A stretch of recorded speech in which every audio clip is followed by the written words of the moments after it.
এই যে মায়ের দোয়া টিমে যে পরিণত হয়েছিল, মায়ের দোয়া অবশ্যই ভালো জিনিস কিন্তু এটাকে আমরা ভালো চোখে দেখি নাই। কারণ এমন একটা টিমে পরিণত হয়েছিল যেখানে মায়ের দোয়ায়ও কাজ করতেছিল না। আসলে আমাদের দুঃখ থেকেই আমরা এই নামটা দিছি আরকি। এটা মায়ের দোয়া ক্রিকেট টিম বা পিকনিক টিম আমরা যেটা বলি আরকি। First of all I would love to give a special thanks to Bangladesh cricket team. যে বাংলাদেশ ক্রিকেট টিমকে ধন্যবাদ। কারণ হচ্ছে তারা আজকের জয়ের মধ্য দিয়ে তারা আবার তাদের একটা কামব্যাক আসছে। কারণ হচ্ছে আমরা যখন বিগত কয়েকটা ম্যাচ দেখেছি যে they are not doing well and কারণ হচ্ছে কি যখন তারা খারাপ করতে থাকে তখন ডেফিনেটলি তাদের কনফিডেন্সটা লো করতে থাকে। So today definitely they have won the match. আর আজকের ম্যাচটা যেহেতু তারা জিতেছে, আর আশা করি আজকের কামব্যাকের মধ্য দিয়ে এই যে মায়ের দোয়া টিমে যে পরিণত হয়েছিল, মায়ের দোয়া অবশ্যই ভালো জিনিস কিন্তু এটাকে আমরা ভালো চোখে দেখি নাই। কারণ হচ্ছে তারা এমন একটা টিমে পরিণত হয়েছিল যেখানে মায়ের দোয়ায়ও কাজ করতেছিল না। কারণ তারা সবাই অ্যাজ ইউজুয়াল বাংলাদেশের টিমের জন্য দোয়া করে। সো দোয়া করার পরেও তাদের পারফর্মটা ভালো করতে পারতেছিল না। সো আজকে যেহেতু একটা জয় আসছে, আশা করি তারা মায়ের দোয়া টিম থেকে কামব্যাক করে তাদের যে একটা টাইগার নামে যে একটা পরিচিতি আছে, তারা সেটা ব্যাক করছে।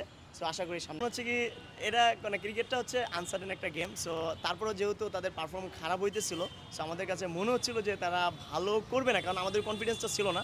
সো লাস্টে যেহেতু তারা ওই চাপের পরেও ভালো করছে, definitely congratulation to our team.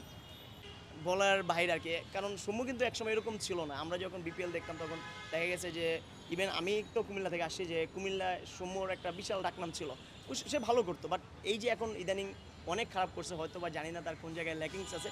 আশা করি সে খুব দ্রুত কামব্যাক করবে। আমরা তো খেলা তো নতুন টিম না। এখন এই হিসেবে আমাদের এই ম্যাচটা আরও ভালোভাবে জেতা উচিত ছিল। যেখানে টপ অর্ডার ব্যাটসম্যানরা এখনও ফেল হচ্ছে।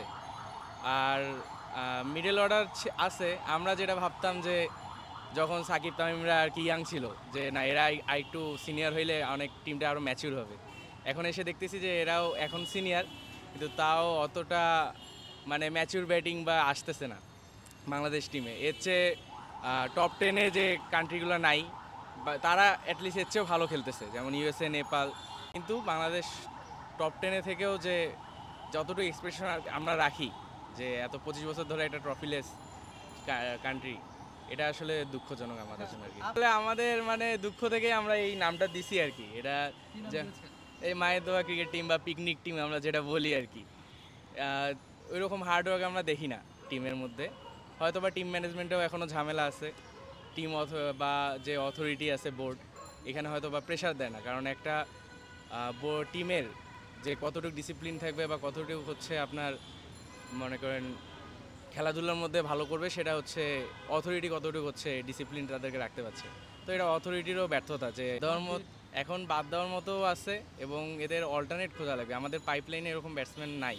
এই জন্যই পাইপলাইনে যদি ব্যাটসম্যান থাকতো তাহলে অবশ্যই এদেরকে বাদ দেওয়া যাইতো। ব্যর্থতা মেইনলি আমি মনে করি অথরিটিতে।